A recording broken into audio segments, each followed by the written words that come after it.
Chapter 14. Joab arranges for Absalom's return.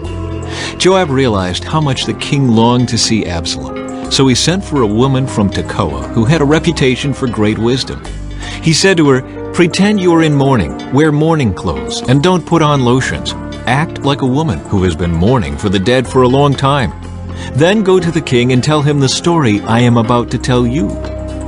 Then Joab told her what to say. When the woman from Tekoa approached the king, she bowed with her face to the ground in deep respect and cried out, "O king, help me!"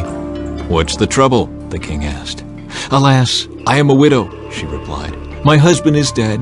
My 2 sons had a fight out in the field, and since no one was there to stop it, one of them was killed. Now the rest of the family is demanding, 'Let us have your son. We will execute him for murdering his brother. He doesn't deserve to inherit his family's property.' They want to extinguish the only coal I have left, and my husband's name and family will disappear from the face of the earth." "Leave it to me," the king told her. "Go home and I'll see to it that no one touches him." "Oh, thank you, my lord the king," the woman from Tekoa replied. "If you are criticized for helping me, let the blame fall on me and on my father's house, and let the king and his throne be innocent." "If anyone objects," the king said, "bring him to me. I can assure you he will never complain again."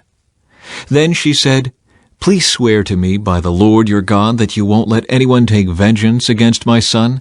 I want no more bloodshed." "As surely as the Lord lives," he replied, "not a hair on your son's head will be disturbed." "Please allow me to ask one more thing of my lord the king," she said. "Go ahead and speak," he responded. She replied, "Why don't you do as much for the people of God as you have promised to do for me? You have convicted yourself in making this decision because you have refused to bring home your own banished son. All of us must die eventually. Our lives are like water spilled out on the ground, which cannot be gathered up again. But God does not just sweep life away. Instead, He devises ways to bring us back when we have been separated from Him. I have come to plead with my lord the king because people have threatened me.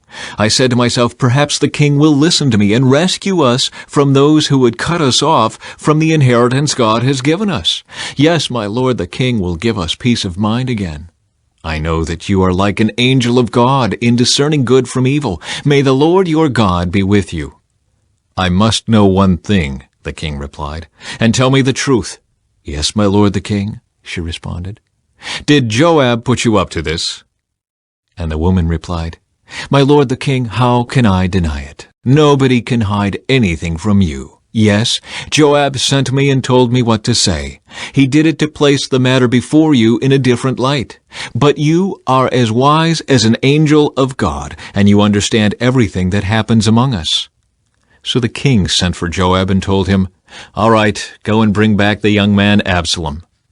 Joab bowed with his face to the ground in deep respect and said, "At last I know that I have gained your approval, my lord the king, for you have granted me this request." Then Joab went to Geshur and brought Absalom back to Jerusalem.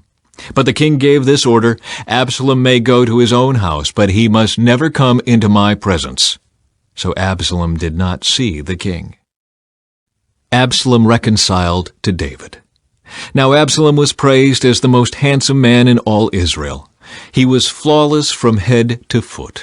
He cut his hair only once a year, and then only because it was so heavy. When he weighed it out, it came to 5 pounds. He had 3 sons and 1 daughter. His daughter's name was Tamar, and she was very beautiful. Absalom lived in Jerusalem for 2 years, but he never got to see the king. Then Absalom sent for Joab to ask him to intercede for him. But Joab refused to come. Absalom sent for him a second time, but again Joab refused to come.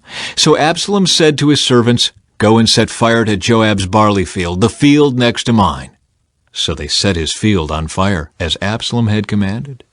Then Joab came to Absalom at his house and demanded, "Why did your servant set my field on fire?" And Absalom replied, "Because I wanted you to ask the king why he brought me back from Geshur if he didn't intend to see me. I might as well have stayed there. Let me see the king. If he finds me guilty of anything, then let him kill me." So Joab told the king what Absalom had said. Then, at last, David summoned Absalom, who came and bowed low before the king, and the king kissed him. Chapter 15. Absalom's Rebellion. After this, Absalom bought a chariot and horses, and he hired 50 bodyguards to run ahead of him. He got up early every morning and went out to the gate of the city. When people brought a case to the king for judgment, Absalom would ask where in Israel they were from, and they would tell him their tribe. Then Absalom would say, "You've really got a strong case here. It's too bad the king doesn't have anyone to hear it. I wish I were the judge. Then everyone could bring their cases to me for judgment, and I would give them justice." When people tried to bow before him, Absalom wouldn't let them. Instead, he took them by the hand and kissed them. Absalom did this with everyone who came to the king for judgment, and so he stole the hearts of all the people of Israel.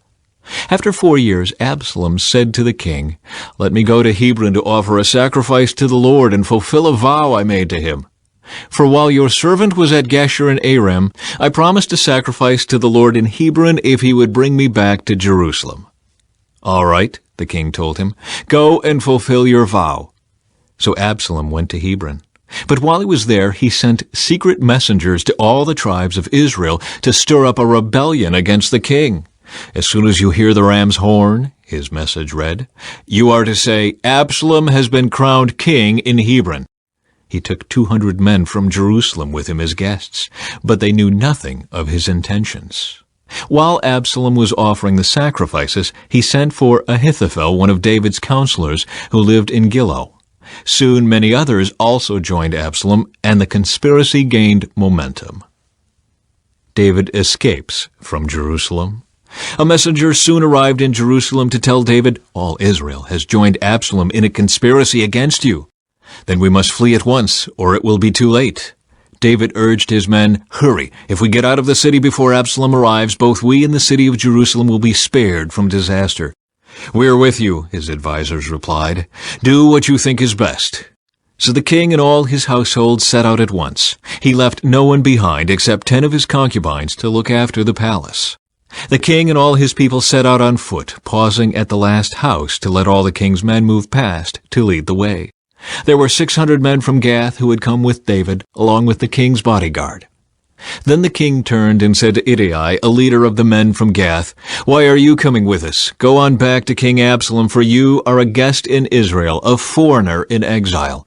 You arrived only recently, and should I force you today to wander with us? I don't even know where we will go. Go on back and take your kinsman with you, and may the Lord show you his unfailing love and faithfulness."